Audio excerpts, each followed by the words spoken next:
No way, Pikmin 4? Oh, but that's a whole year away. What's that? Introducing Pikmin 3 Deluxe, the latest Pikmin game remade for the Switch.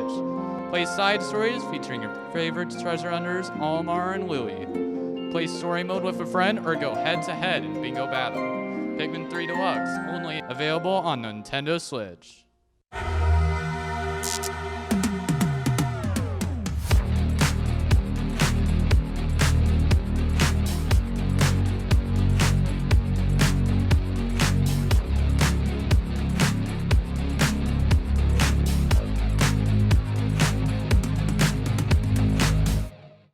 Happy Monday, Chieftains. It is January 9th of the new year. You are watching Live from the Tribe. She's Abby Farmer, I'm Luz Ortega, and this is the Clairemont Student News for the week. For the first time in 100 years, the House of Representatives was unable to elect a new Speaker of the House in the first vote. Republican Kevin McCarthy was expected to become Speaker easily, but a small group of Republicans have been blocking McCarthy from becoming Speaker in order to further their own agenda. While Democrats have a slim majority after the 2020 elections, they were still able to unite behind Nancy Pelosi as Speaker. However, Republicans have been unable to unite behind a single Speaker with a similar slim majority. If the small Republican group, known as the Freedom Caucus, continues to block the Republican agenda, it will be difficult for any legislation to pass Congress over the next 2 years. San Diego is still in a drought condition. Don't be fooled by the recent rain. It's been nice, but not nearly enough. There's no reason sprinklers need to be on right now, so save water by turning them off. In 2022, Lake Mead dropped to the lowest water level since it was created in 1935. In July, it was only at 27% of its water capacity. However, the heavy rainfall saturating California may help offset the 2022 seasons. More locally, Shasta Lake and Lake Oroville in California are also facing a very similar struggle. The Sierra Nevadas has the highest snowpack since 1982, so conditions are looking good for the drought, but we're not out of it yet. So just keep in mind we are still trying to conserve all the water we can. The drought is a phenomenon that happens over longer periods of time. So 1 year does not make a drought, 1 year just makes a bad rain year. Several years make a drought, and we've been in this drought about since you guys were born. So around 2005-ish, 2010 is when it started. We can't possibly get enough rain in 1 year to stop this drought. It would need to be a several year phenomenon for the drought to end.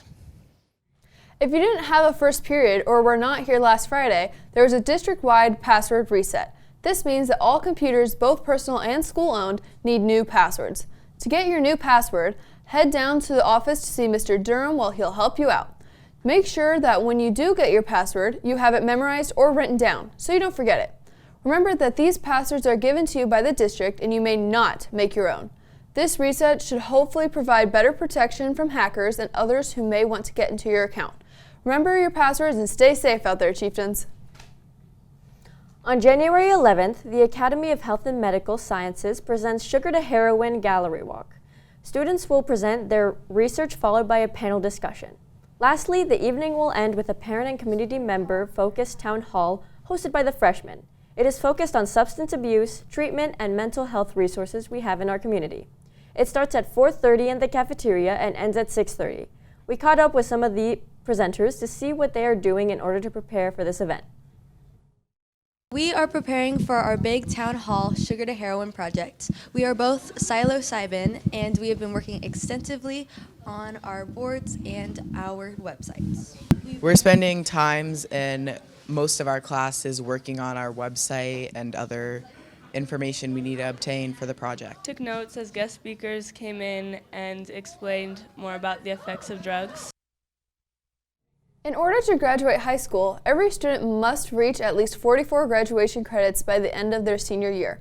If you didn't know, credits are one of the main ways to determine that students have met all academic requirements. We all gain credits by completing and passing our core classes, electives, and world language classes. No credits are earned if you fail the class, so let's all make sure we're passing our classes. Plus, if you possess more than 44 credits before the end of your senior year, you are free to graduate high school early. To make sure you have enough credits to graduate, double check that you're enrolled in all of your core classes needed this next semester, or even enroll in a MESA or AP class to get that extra college credit. If you are not satisfied with your schedule for the next semester, or you're enrolled in a class that is of no benefit to you, schedule an appointment with your counselor before it's too late. Let's all go that extra mile to make sure we graduate. Do you want extra help in your math or science classes? Well, no need to stress, because UCSD Upward Bound tutors are here to help. They're in the library every Tuesday and Thursday at 3:40 p.m. to 5 p.m. Clairemont wants you to succeed and is giving you the resources to do it. So feel free to stop by and get back on track. As you all know, the student parking lot is closed due to the solar panels getting built. Some of you might be confused on why this is happening. Solar panels offer the ability to have clean energy to distribute to the school. This will lessen the fees owed by the school and could even include some incentives, which would lower the cost of running the school. Solar panels take the sunlight and turn it into electricity, so they need a large area, like the parking lot, to absorb the most light. The side benefits are a healthier environment and cleaner air through the reduction of greenhouse gas emissions and air pollution. So now you know that even though it is a burden to have the parking lot closed, the benefits to solar energy will be worth it. Because of the solar panels, you can see the disruption of the parking lot.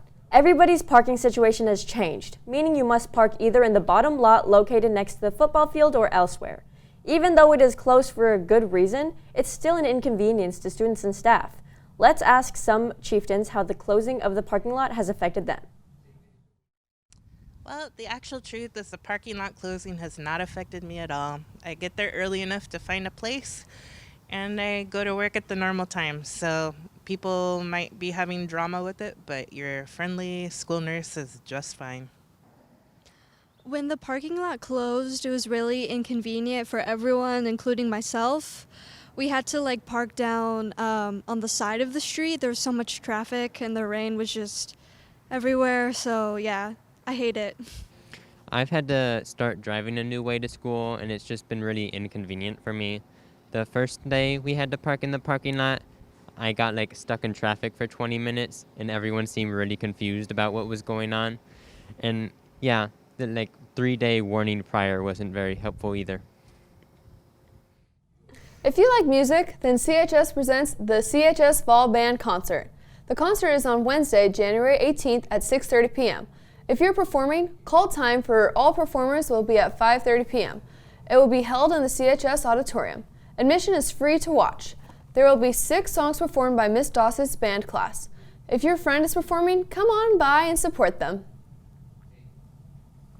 Remember, all juniors, your mentor meetings are this Thursday. Remember to wear your best attire, brush your teeth, and show up prepared. If you don't remember your mentor, where they will be, or have any questions, please ask Mrs. Aubrey. Here's a heads up that early library returns start right now. This week you can start returning your class books, class novels, and calculators if you are done with them. Don't forget to please bring your ID card to speed the process up. If you bring your student ID to the library to return your stuff, it's a simple scan and go. You will make it easy so the line won't be backed up behind you. Do you have a story you want on our show? Feel free to share it with us at dsparks@sandy.net. We hope to hear from you.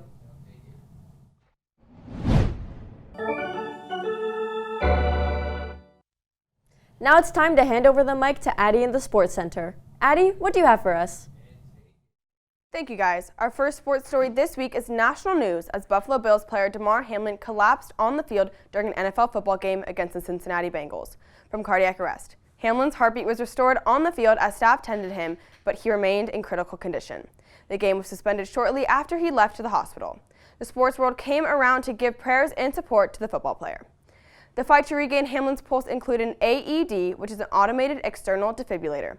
AEDs protect and save lives from the leading cause of death in the United States.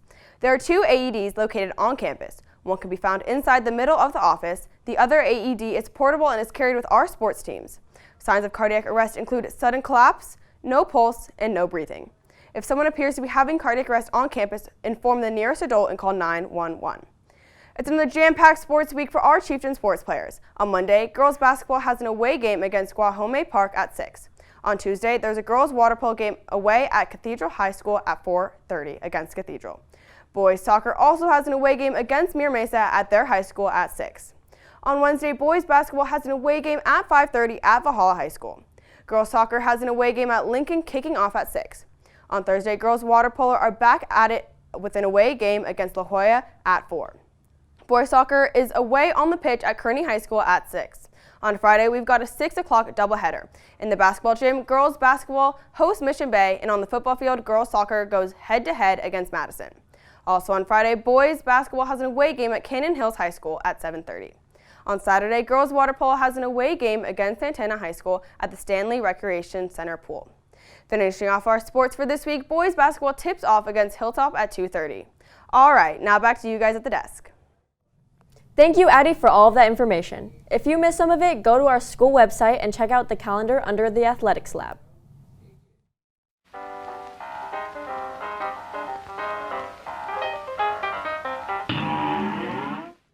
On this day in history, in 2007, Apple Incorporation CEO Steve Jobs reveals the iPhone at the Mac World Convention in San Francisco, a touchscreen cellular phone that includes the functions of an iPod, camera, and access to World Wide Web browsing among other features, all in a device that could fit in your pocket. The iPhone went on sale in the United States 6 months later on June 29th. More than 1.4 million iPhones have been sold. Time magazine named the originally available 4GB $499 model and the 8GB $599 model to be the invention of the year. The iPhone went on sale in Europe in late 2007 and in parts of Asia in 2008. As of today, Apple has made over 10 models of the iPhone, and iPhone turned the company Apple into one of the world's most valuable corporations. As of 2022, over 2.2 billion iPhone units had been sold. The iPhone, along with the other Apple innovations such as the Macintosh computer and iPods, have become a part of everyday modern life on this day in history. That's all we have for this week's show, Chieftains. Remember to keep it orange and blue. Bye! Bye!